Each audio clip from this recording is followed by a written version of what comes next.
No doubt, COVID-19 is threatening the progress that the world has made in health and development over the past 20 years, including the gains made against HIV. Like all epidemics, it is widening the inequalities that already existed. Today on the show, COVID-19 and HIV is our focus. I am Olasunbo Modupe. Welcome to the show. We begin the show with COVID-19 updates.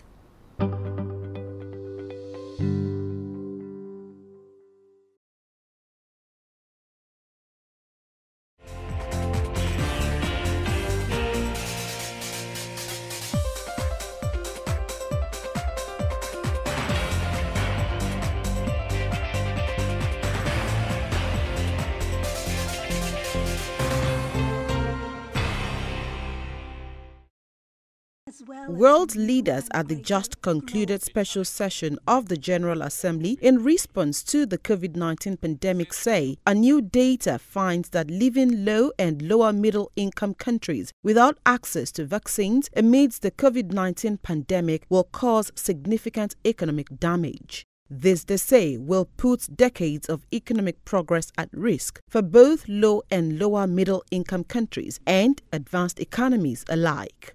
The report analyzes 10 major economies: Canada, France, Germany, Japan, Qatar, South Korea, Sweden, United Arab Emirates, United Kingdom, and the United States to assess the economic benefit to advanced economies of contributing to the work of the access to COVID-19 tools. The ACT Accelerator, led by the World Health Organization (WHO) and partnering with the world's leading international health organizations, is a unique global collaboration which supports the development and equitable distribution of the tests, treatments, and vaccines the world needs to fight COVID-19.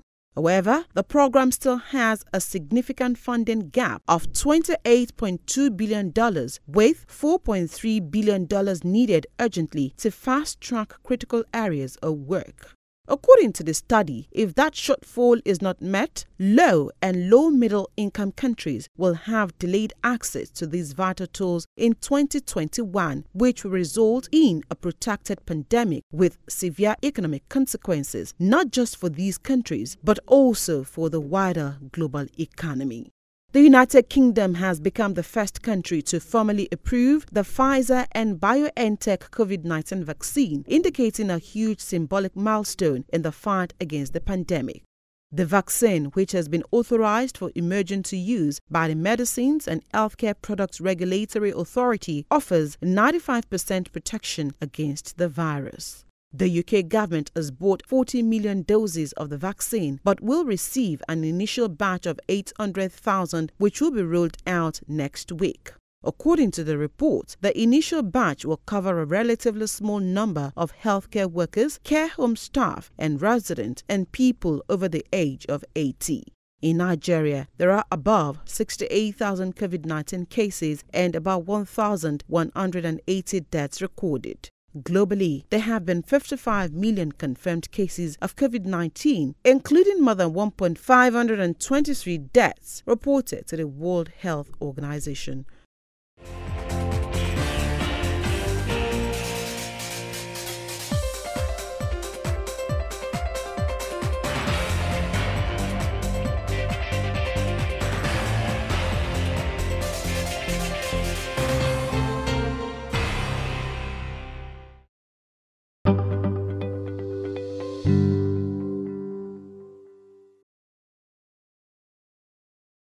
It's still Soundhealth on Lagos Television. Joining me now via Zoom is Dr. Monsurat Adeleke. Dr. Adeleke is the Chief Executive Officer, Lagos State AIDS Control Agency. Welcome to the show, Dr. Adeleke. Thank you very much. Good afternoon. Are people living with HIV at higher risk for COVID-19 than other people? No, they are not.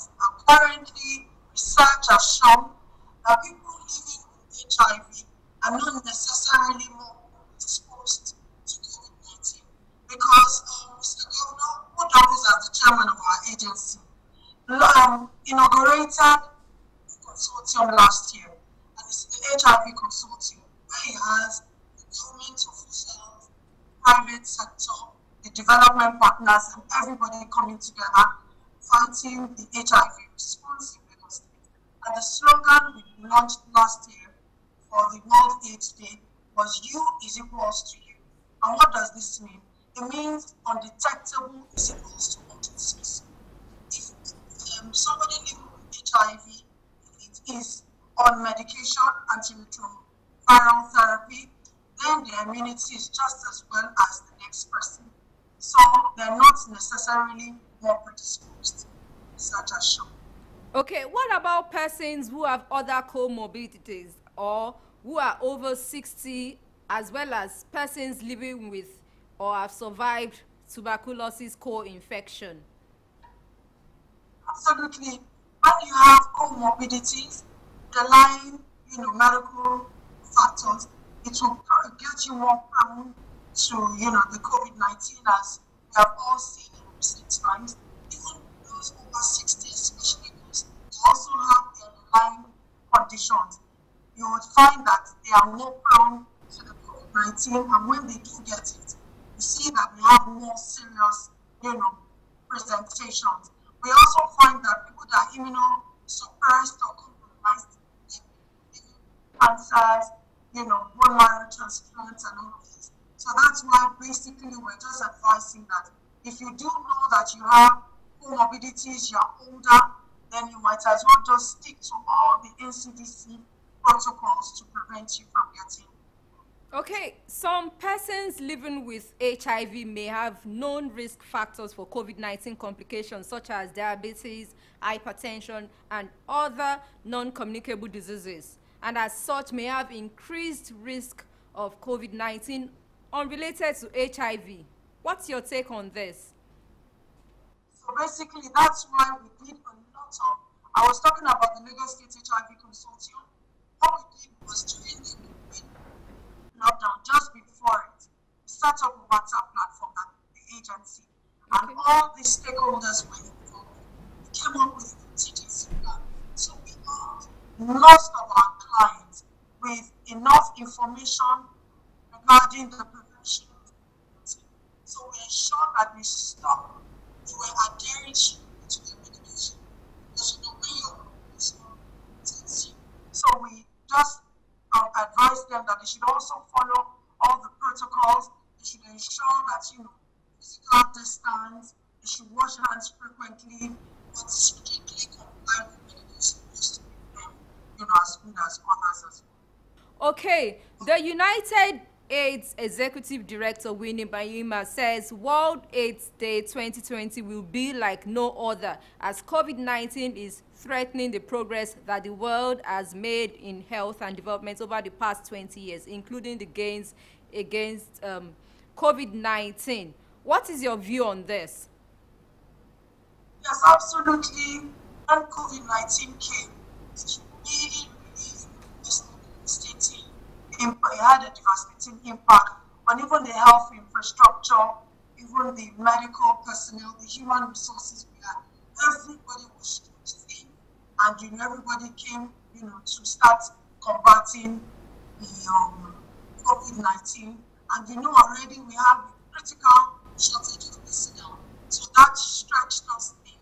But at least we're able to ensure that by mitigating the negative impact it could have had, because we galvanized into actions and we ensured that we stocked up a lot of the community pharmacies in Lagos State through visual. So we're able to stock up and identify all these community pharmacies just to ensure that drug refills will be going on, there will be no stock out with the clients, and there will be adherence. So there will be adherence so that we won't have issues of stock outs and then they start having adverse effects. But I think we're picking up the pieces, because most of the PCR that we're using for HIV, we had to convert it for COVID-19 and all. But we're slowly rebuilding nation back so that there was not much disruption to the HIV services, all which we need to release during this time of the contingency plan. Okay. More than 12 million people are still waiting to get on HIV treatment, and 1.7 million people became infected with the virus in 2019 because they could not access essential services. How have you been able to manage the effects of COVID-19 on HIV response? So basically, like I did say before, the contingency plan and the WhatsApp platform was called the Lagos State Government HIV Response on COVID-19. So, and you would know that for the World AIDS Day, the slogan for the theme for this year is United to End HIV in the East Community. Mr. Governor, he doubles as the chairman of the agency, already had and we set it up. He was the chairman of that platform. You'll be surprised that during all this period, community structures were used, and we ensured that the HIV positive clients that had instituted something called drug therapy, where we gave them like 2 to 3 months supply. Even those that couldn't come to the facilities, our development partners, which are members of the consortium, also helped to do home delivery. But also, of the 79,412 clients, that are currently on medication in Lagos State, about 91% of them were reached, and they had their drug refills. And we were basically sending out information, education, communication materials through all the various platforms that we have to reach these HIV clients. We also ensure that because the private sector is also involved in the consortium, we partnered with the Nigerian Business Coalition Against AIDS and with the Ministry of Agriculture.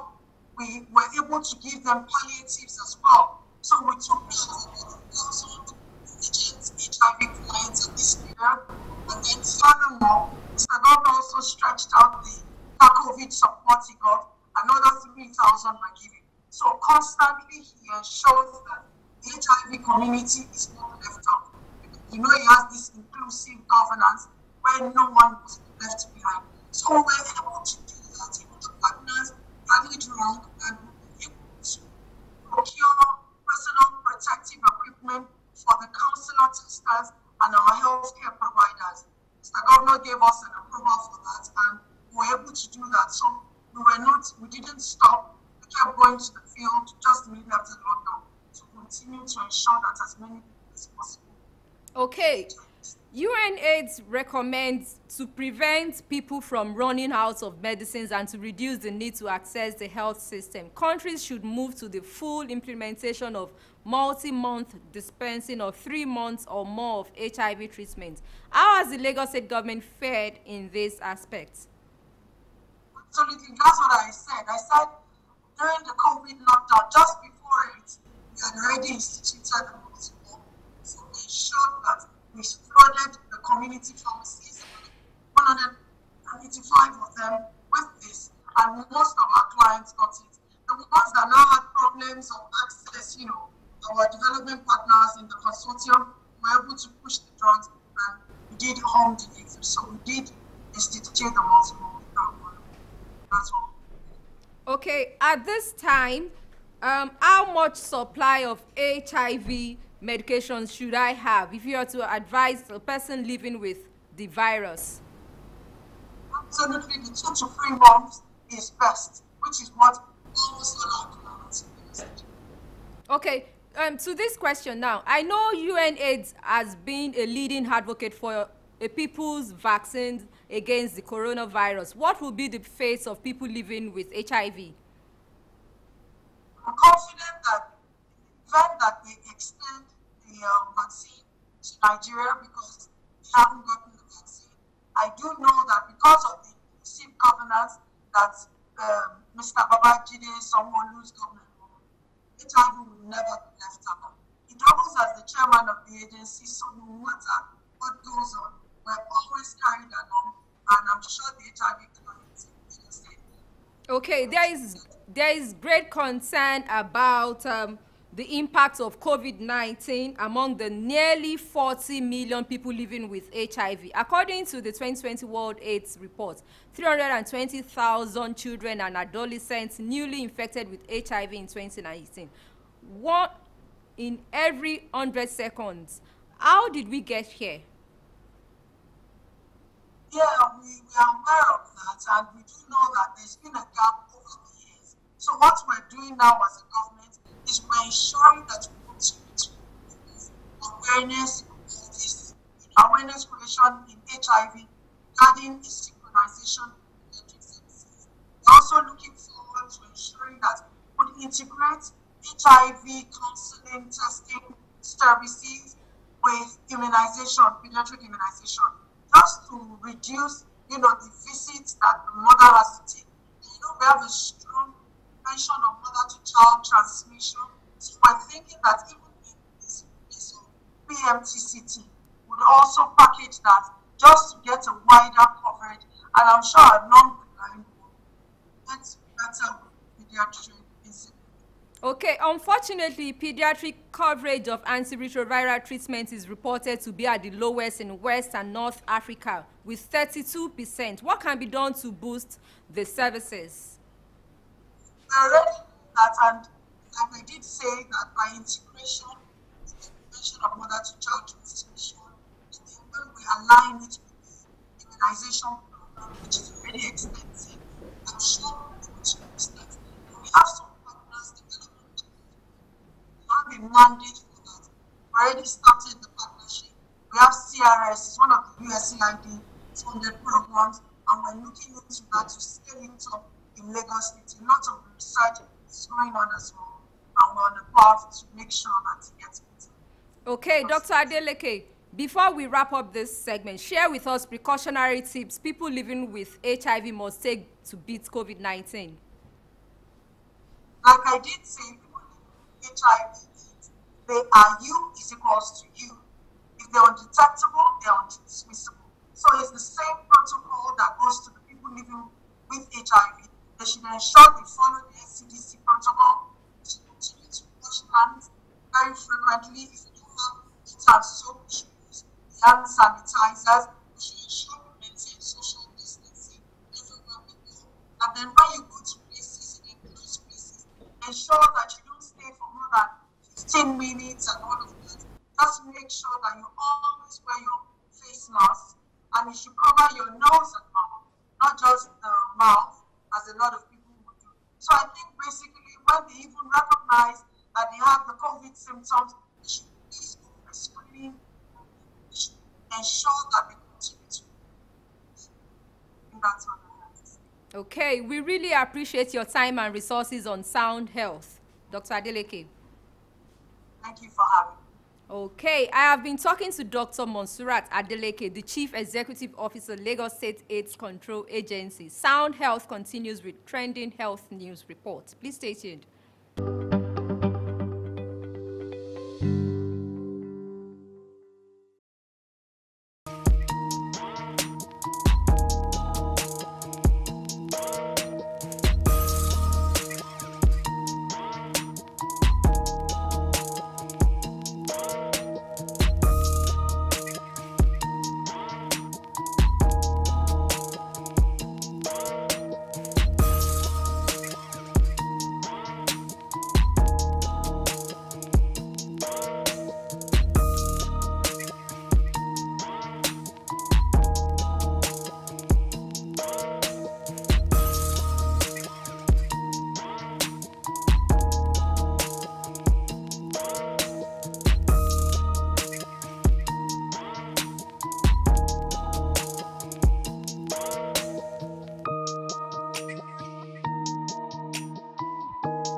ensure you stay safe and embrace healthy lifestyle to beat COVID-19, HIV, or any other disease. For comments and inquiries, please send SMS to 08035826603 or follow us on social media at LTV Social, #Soundhealth. A sound health is a sound mind. Make healthy living your choice.